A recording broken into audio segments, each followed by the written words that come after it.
everybody. Doug Fields with Jessica Sanchez. Hello. We are doing it's a podcast / email.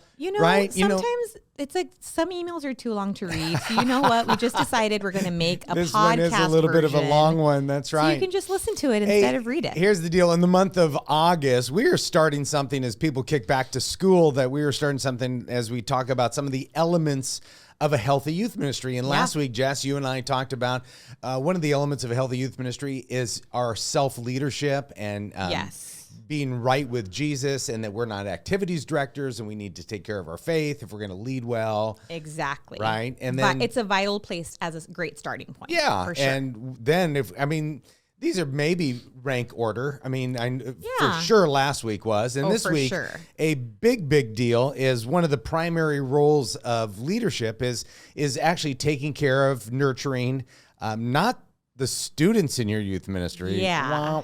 It's a little bit of a plot twist. That's right. The bait and switch, right? You go into youth ministry because you feel called to students. And then the big switch is that when you get into youth ministry, you realize if you're going to be effective, if you're going to be healthy, you've got to care for the volunteers that you've got. Yes, and that's adults. That's right. That's right. The grown-ups. So we're talking a little bit about why we realize this is not an easy thing. When people sign on to do youth ministry, they're signing on to care for and nurture and shepherd and pastor teenagers. And that still is a huge it's still part. The case. But if you're going to do it effectively, you've got to train adults. You've got to nurture adults. You've got to develop adults. You've got to find them, right? Yeah. The first step, just finding them. Then it's like, what do I do now that I have them here? That's right. To keep them and keep them healthy and pouring into our students. And it's a big job. And it's, like you said, a primary role of being a youth worker. Yeah. And in this letter, we just gave some high, overarching themes of like when investing in your volunteer team becomes a priority. We've listed 3 things. One, it's better for the church in the long term. What do we mean by that? Doug, I think what a lot of us think is that we are the youth ministry as the youth leader. Like, yes, everything rises and falls on my shoulders. But the reality is that is a really short-term view of ministry. None of us, even if we have an incredibly long tenure at a church, will be there forever. Right. None of us will. And so investing in volunteers is able to set the church up in the long term for the day that you and I are not there anymore. And that ministry continues to grow and continues to develop in our absence. And so it's so much better for the church in the long term to have that's a marker volunteers. Not only of a healthy youth ministry, but it is really a marker of a healthy leader, that you are a good leader if you are setting that youth ministry up to win beyond yourself. Yeah. I wrote in the email that I've worked in churches for 11 years and 19 years, and there have been several youth ministry volunteers who outlasted me, meaning that they're still there. Yes. Okay. So that's the mindset, that you develop leaders who will outlast you, keep serving teenagers long after you're gone. So it's better for the church in the long term. The second thing we wrote is it's better for you. What do we mean by that? Holy cow. I feel like we say this all the time. You can't do everything on your own. And yet we try all the time. And so if you want to last in ministry, if you want to love ministry, if you want to be able to focus on the parts of ministry that you're really good at and enjoy, you've got to have a volunteer team around you that is helping you. You're helping them. You're equipping one another. You're strengthening each other as a team. You're going to enjoy ministry more when you're doing it with a team of people that are just as passionate as you are about investing in the next generation. Yeah, that's oftentimes my favorite part of youth ministry is after the event is over, and then the leadership team that we, go out to Denny's or do something where we hang together. Yeah. I found early in my youth ministry career, my best friends were all teenagers, until I realized that, I had to develop a team, and then my friendship levels change, my leadership change. You're not doing it alone. The highs are higher, the lows, you're there with other people. So it's not only better for the church in the long term, it's also better for you. And then, we said, obviously it's going to be better for the volunteers. What do we mean by that? I think when we are recruiting volunteers, sometimes we can come from this place of desperation, like, oh, you're helping me do something. But the reality is you are inviting people into kingdom work, into really meaningful kingdom work. So when you are inviting someone to serve and volunteer, you're tapping into the gifts that God has given them, and that's growing them. We've experienced that firsthand. When you're serving others, when you're intentionally being in the lives of other people, God's inviting you into a student's story, that enriches and stretches your own story, your own relationship with Him. Yep. what a gift to get to be a part of a ministry like student ministries, like youth ministry. That's what we're inviting our volunteers into, and that will shape their faith and make their journey that much more beautiful. Yeah, one of the most powerful seasons of my youth ministry career was I was writing a book called Your First 2 Years in Youth Ministry. I've heard of it. Yeah, and and I invited several of our volunteers to my house. And I just said, hey, I'm writing this book. And many of you have been doing youth ministry for long enough that you could go to any church in the country and be a great youth worker, be in a paid youth ministry position. And I want to know, what have you learned, over the years that has made you where you are? Because I want to start cherry picking some of these ideas to put into the book.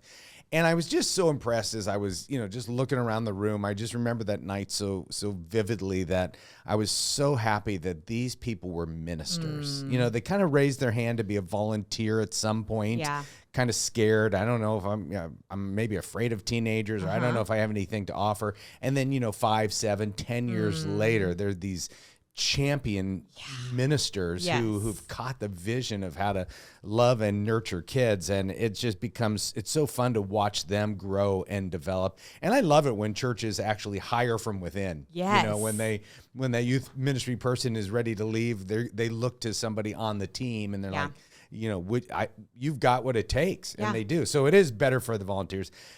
So fun. And Jess, one of the ways that we want to help the people who are listening is say, you don't have to reinvent the wheel. Now, some of you are total pros and you don't need any help from us, and that is totally fine. Others of you are like, I will take any help I can get. And we have made available until August 25th. Yes. So this is the year 2023. And we have made available until August 25th some free things. We've included a youth ministry volunteer process, and a process is basically, this is just a packet filled with, the application. And leadership expectations. Like, I think some of us are really great at asking people to serve, but then we don't know what to do with them. Like, what's the next step? And this resource by an incredible youth worker in the Chicago area, Jeff, is just that. It's, what are the talking points when you're recruiting a volunteer? Then what application do you give them? And kind of what's that first training look like to onboard your team members? And with all things from Download Youth Ministry, just adapt it, make it feel like it's your own. Modify it to your ministry. But you're not starting from scratch. That's totally free. We're also giving you a leader equipping kit. What is that? Okay, here's what I love about this. It's from one of our favorite youth workers, Janelle Pranker, in the Indiana area, or not area, I guess. Indiana is a state. That's pregnancy brain. I'm like 10 days away from delivering a child. The Napanee there you go, area. the Napanee area in Indiana. But Janelle is one of those incredible youth workers that thinks like a volunteer. And so she put together this awesome resource pack of resources that you can just give your volunteers to make their jobs easier, like text messages that they can send their students, and questions that you can ask students in small group settings to get them talking more. A really great resource that you can give your volunteers at the start of the school year to equip them, that it just makes their job easier and it makes them more effective. That's great. I feel like I'm always looking for this type of resource because it takes a long time to put together. Yeah, and we made these available in the email with links, but you're listening on a podcast, so there'll be links in the show notes. Is that how we're going to do it? There'll be links that make these absolutely free until August 25th. And by the way, before we give you the final one, we are also doing something on August 24th. We're not including Jess, only because I'm having a baby. Yeah, we're not planning around Jess's. We are planning around Jess's baby. But Josh and I are going to actually put together a little webinar on a Thursday. It's August 24th at 10 a.m. And we're just PST. Pacific Standard Time. Yeah, or is it PDT? I don't know. In our email it said PDT, and I thought, somebody edited out my PST. Yeah, it's like daylight saving versus non. I don't get it. But anyway, 10 a.m. on the West Coast. Yeah, we're just going to be talking about, we're basically going to give some guidance for youth ministry if people are feeling, lost or overwhelmed or just in survival mode. We're going to talk about health and how to go after it. Love that. We're just going to be, I think one of our themes is, as we've put out co-leader, we're realizing that people need more than just great curriculum, which it is.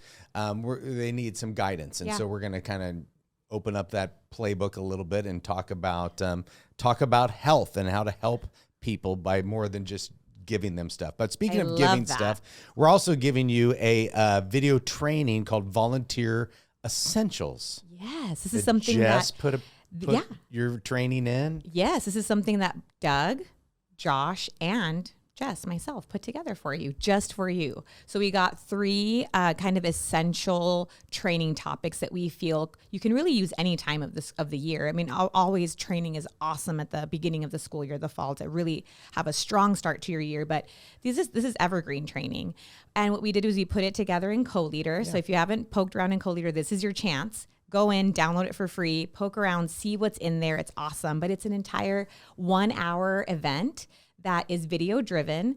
We put even a couple of fun elements for you to engage your volunteers and make that time not just like sitting down looking at a screen at 3 people talking to you, training you, but also just an icebreaker for your volunteers to connect with one another and to have conversation. We have discussion questions after each of the video trainings. And everything's in there. It's done for you. Yeah, it's done. And here's the deal. There's 3 10-minute videos. Yep. I do something on relational youth ministry. Yes. Josh does something on discipline in youth ministry, and you do something on small group leaders. Yeah. So you could show all 3, or you could show one. Yep. And make a training about it. Also, if you want more training, on September 24th is our National Day of Volunteer Youth Ministry Training. You can go to trainmyvolunteers.com and find out more about that. We've got Christine Kane, which we're so excited about. Tate's going to be there. Yep. Heather Fleece. Anyway, it's great. It's great. Check that out. Jess, is this your last time we're going to hear from you before baby number 2? Yes. This is it, you guys. I will miss you. I will be on the webinar next Thursday, the 24th, maybe from a hospital room, not sure. But here's the thing. You've got to sign up for the webinar. It's in the show notes, a link, because it's not going to be like on Facebook Live like a lot of our other events. You got to sign up to get the link to hang out with Doug and Josh on the webinar. Yeah. So go to the show notes. And we'll give stuff away. We've got prizes. We've got some special announcements, something that I'm super, super excited about that Josh made me promise I wouldn't say, because I'm always the one that spills the beans. And I told him, you can trust me. You can trust me. Josh can't go on vacation because you start saying everything that we've been working in secret about. Sign up for that so you get access to that. That is going to be Thursday at 10 a.m. Pacific Standard Time, and we are going to have a great, great time of talking healthy youth ministry, it's giving stuff so away, great, and telling you one of the great secrets of my life. All right, everybody, we have a staff meeting we got to go to. We do. What time is it? It's time about for time for staff meeting. But hey, again, like we said last week when we recorded this podcast, even if you just take one step toward caring for your volunteers, even if it's just saying, I'm going to implement some of the things that I got from this onboarding pack that I got for free, and just make sure that all my volunteers are background checked. Yeah. That's one of the checklist items on there. Or I'm going to send these different pieces of resources from the leader equipping kit to my small group leaders this month. It's just one small step can make a huge difference in equipping and setting your volunteers up for success this fall. Yeah. So you don't have to overhaul everything. It's just about making small changes that will ultimately make a really big difference in your ministry. That's great. Love it. Love it. Love it. Love it. Grateful for everybody listening. Thanks for doing what you do. And more importantly, who you are. Talk to you later. Bye.